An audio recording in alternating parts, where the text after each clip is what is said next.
Bonjour à tous, vous écoutez l'émission Compte à rebours présentée par Interespan pour Radio Taïwan International.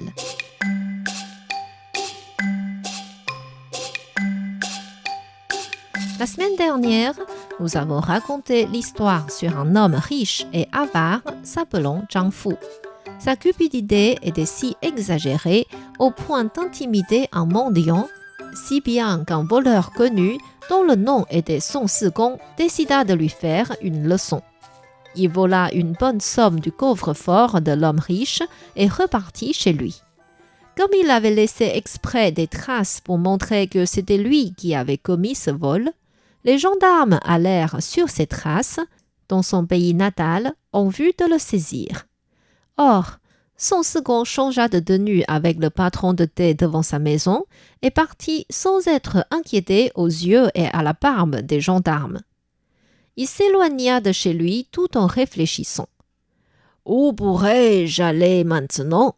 Ah oui, Zhao Zhen m'a transmis un message l'autre jour en disant qu'il était à Moxian maintenant. Autant aller me réfugier chez lui pour le moment. » Zhao Zhen était un disciple de Song Si-gong qui était aussi très doué dans ce domaine. Song Si-gong se maquilla en un geôlier et se dirigea tranquillement vers Moxian. Arrivé dans la ville, il avait un peu faim et entra dans un bistrot. Après avoir bu 2-3 verres, un jeune homme bien beau s'inclina devant lui en le saluant. « Bonjour, monsieur, le bistrot est plein. Est-ce que je peux m'asseoir avec vous ?»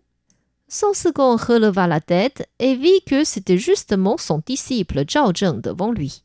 Comme il était dans un lieu public, il ne voulait pas que les autres sachent leur relation et répondit avec politesse « Oui, bien sûr, asseyez-vous. » Les deux hommes discutèrent d'abord de sujets peu importants. Ensuite, Zhao Zhen baissa la voix et demanda « Maître, comment allez-vous ces temps-ci ?»« Pas mal. Et toi, tu as des revenus réguliers ?»« Naturellement, mais l'argent part vite. J'ai entendu dire que vous étiez à la capitale et avez fait une bonne affaire. » « Il ne faut pas exagérer, c'est seulement 50 000 chaînes de monnaie. Et toi, que vas-tu faire ensuite ?»« Moi, je voudrais aussi aller à la capitale comme vous.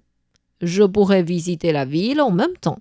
Ensuite, je pense rentrer chez moi à Pingjiang. »« Non, tu ne peux pas aller à la capitale. »« Pourquoi pas ? » Parce que tu es d'origine de Pingjiang et tu ne connais pas bien la capitale. Les pères du secteur ne te connaissent pas et ne pourront pas s'occuper de toi.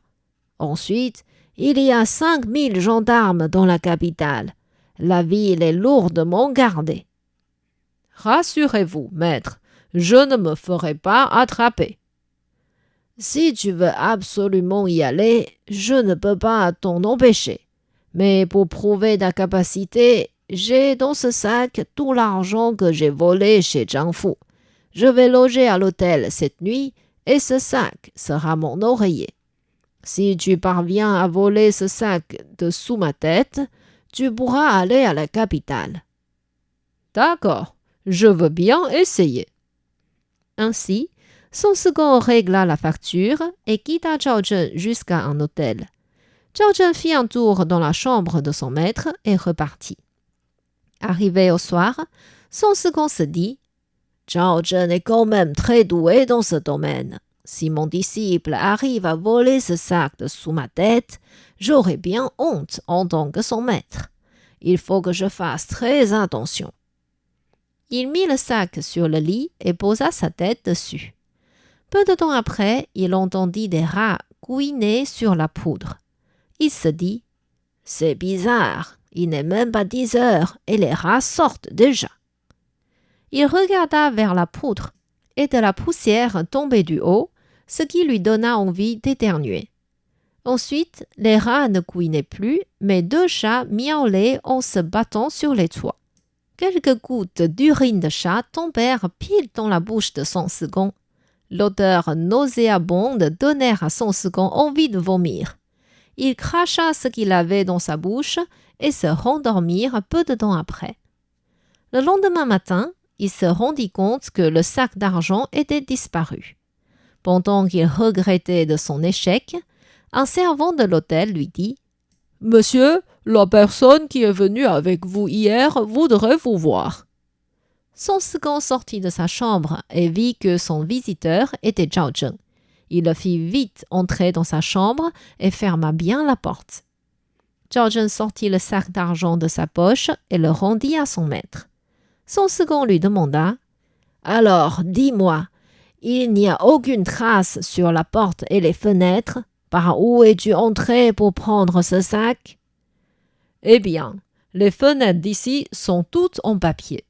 Hier, je suis d'abord monté sur le toit en imitant le couinement du rat. Les poussières tombées étaient un médicament pour vous rendre inconscient. Et l'urine de chat, c'est parce que je n'ai pas pu retenir mon envie de faire pipi. Quelle sale bête! C'est ainsi que tu traites ton maître? Une fois que vous avez perdu connaissance, j'ai arraché le papier sur la fenêtre. J'ai scié 2 treillis de fenêtre et suis entré dans votre chambre. J'ai pris votre sac et suis ressorti par la fenêtre. Ensuite, j'ai recollé les treillis et le papier. C'est pourquoi il semble de ne pas avoir de traces. » Son second n'était pas satisfait de perdre la face devant son disciple et dit « Bon, tu es vraiment doué. Si cette nuit tu peux de nouveau voler ce sac d'argent, j'admettrai ma défaite. »« D'accord. Dans ce cas-là, je reviendrai vous voir demain. Au revoir. » Et Zhao Zheng quitta la chambre d'hôtel. Son second raisonna. « Apparemment, ce Zhao Zheng est plus doué que moi. S'il réussit encore à voler ce sac de ma part, ce ne serait vraiment pas joli pour moi. Autant m'en aller avant qu'il revienne. » Il fit venir le servant de l'hôtel et dit « Je vais partir tout à l'heure. Voici 200 pièces d'argent. Achetez pour moi des grillades à 100 pièces et rajoutez un peu plus de sel poivré. Et achetez encore des galettes à 50 pièces.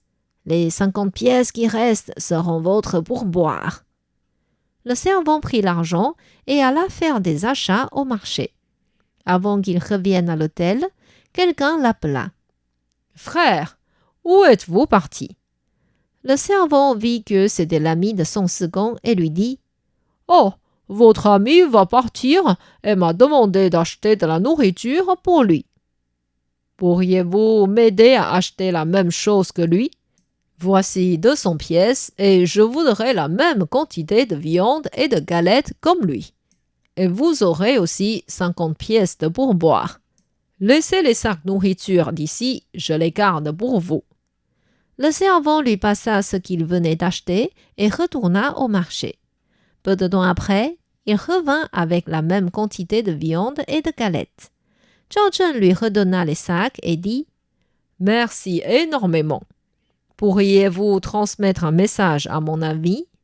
Dites-lui de faire spécialement attention cette nuit. » Et Zhao Zheng partit avec sa nourriture.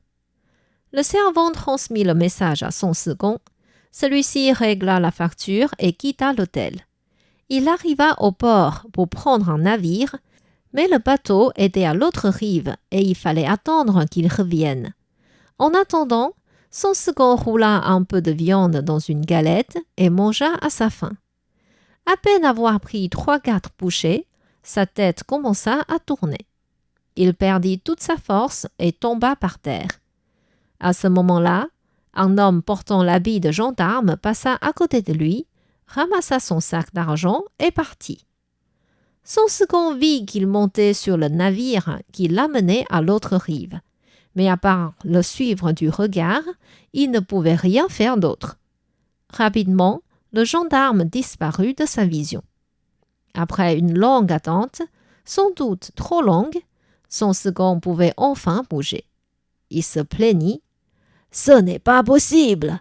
La nourriture que le servant m'a achetée a forcément de problèmes. Mais qui est ce gendarme ?» En tant un voleur, ce n'était pas possible pour lui d'aller à la gendarmerie pour annoncer la perte de sa richesse volée. Rien à faire. Son second monta sur le prochain navire et amarra à son tour sur l'autre rive.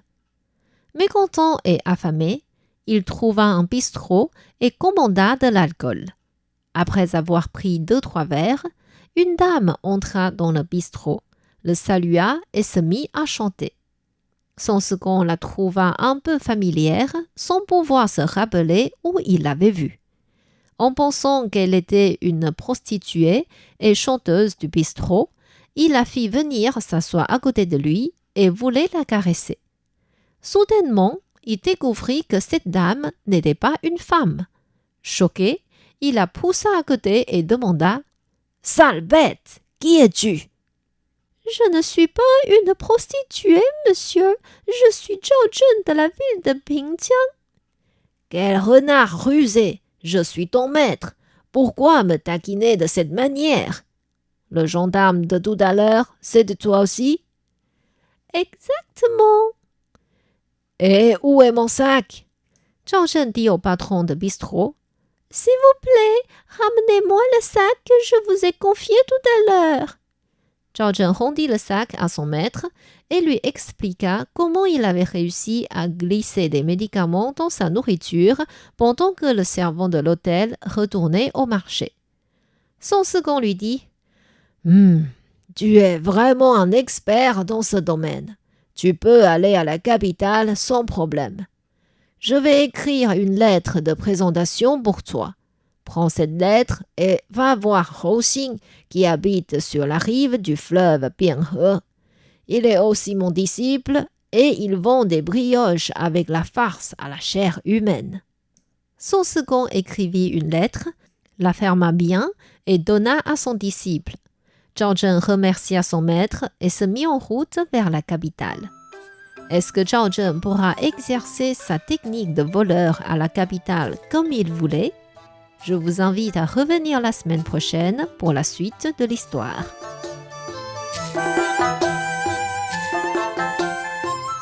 C'était Conte à rebours présenté par Thérèse Pan sur les ondes de RTI.